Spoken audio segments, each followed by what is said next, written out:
Our last political party here is Rise Mzansi, represented by Makashule Gana.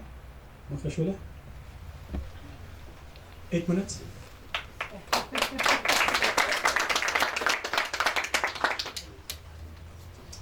Thanks very much, and thanks for the reminder.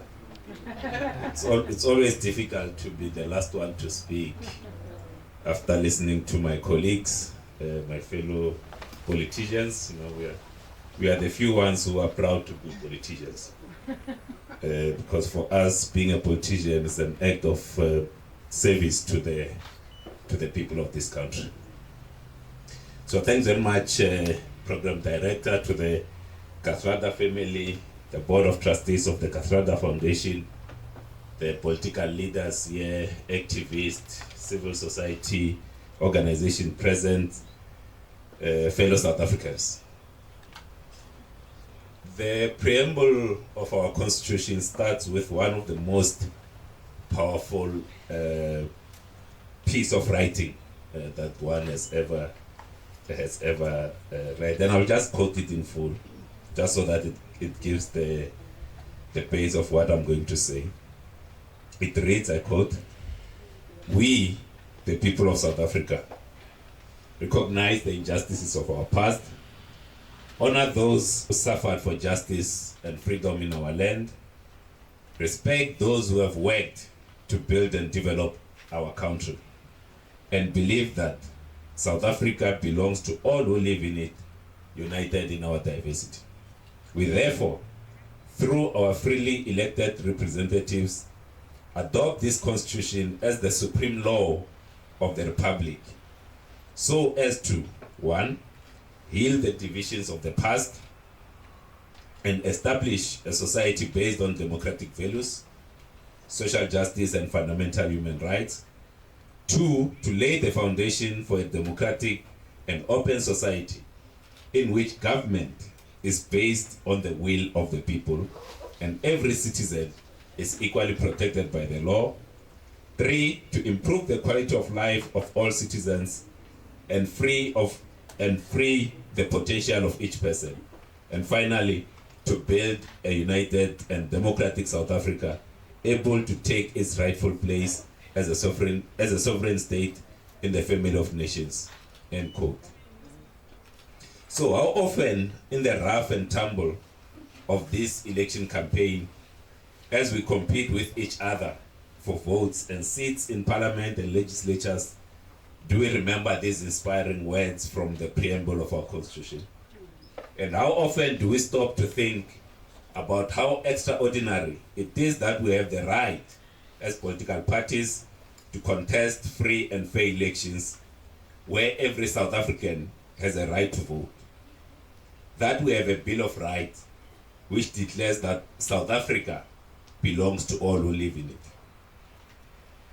Coming here today, just a few weeks before the elections, to honor Ahmed Kathrada's life, gives us a moment to pause, to remember the sacrifice that he and his generation made so that we can fight these elections. It gives us a pause to remember how important it is for us to remain united in our diversity. Even in our diversity of political opinions, as we are on this stage today, to honor Uncle Kathy, Nelson Mandela, Robert Sobukwe, Lillian Ngoyi, Helen Joseph, and many others of their generation, we must remain united in our commitment to make freedom real for all South Africans, even if we are in different parties. And we must, of course, commit ourselves to free and fair elections and to accepting the will of the voters, whatever they decide. It is an honor to be here today to commemorate the 7th anniversary of Uncle Kathy's passing.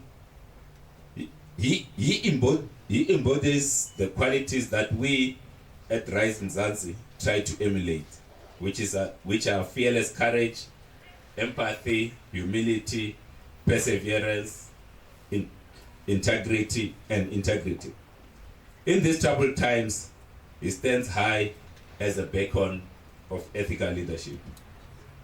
When we at Rise Mzansi commit ourselves to democracy, to non-racialism, to the respect of the rule of law, we do so to honor him and his generation of freedom fighters who gave us this legacy through their struggle.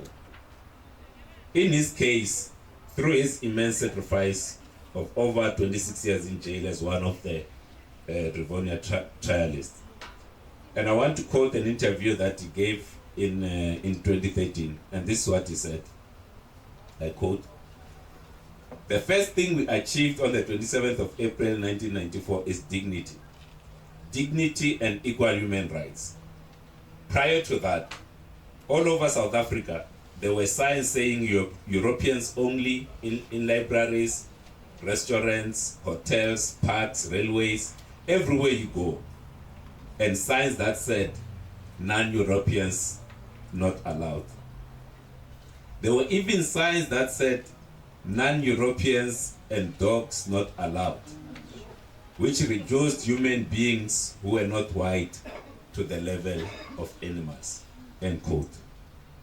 He made it his life struggle to fight for the dignity of all human beings, and as a lifelong member of the ANC, it took a great courage in 2013 to acknowledge that 2 decades after democracy, South Africans could not yet take the right to dignity for granted.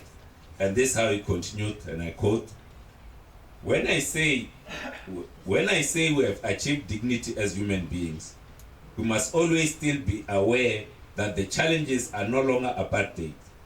The challenges are poverty, hunger, malnutrition, unemployment, and housing.